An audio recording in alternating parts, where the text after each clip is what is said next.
Programang ito ay rated SPG, striktong patnubay at gabay ng magulang ang kailangan. Isang mapagpalang araw, mga kapamilya. Buong akala ni David ay wala nang makakapigil sa pag-angkin niya bilang tagapagmana ng mga Montenegro.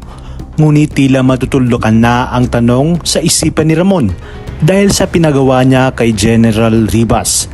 Sa kabilang banda, isang mapait na kaarawan ang dadanasan ni Bubbles dahil wala siyang kaalam-alam na pinagmamatsagan na pala siya ni Pablo at pinasundan upang ipadukot at halayin.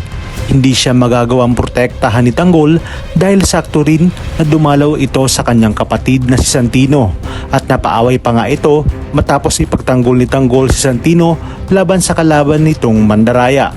Habang si Ramon naman ay nakita na ang listahan ng mga kriminal na pugante dahil nagbabakasakali nga siya na isa si Tanggol doon. Ngunit walang nakitang Tanggol si Ramon, kaya naman patawa-tawa lang itong si David dahil batid niyang wala talaga doon si Tanggol.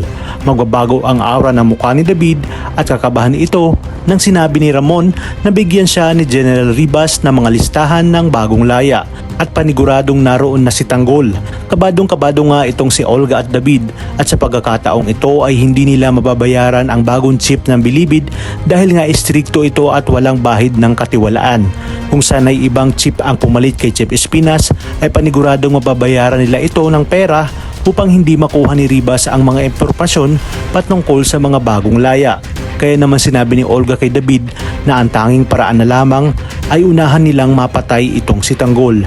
Ngunit may mas malaking suliranin si Olga kapag nalaman niyang pinadukot at hinalay ni Pablo ang nag-iisa niyang anak na babae na siyang si Bubbles.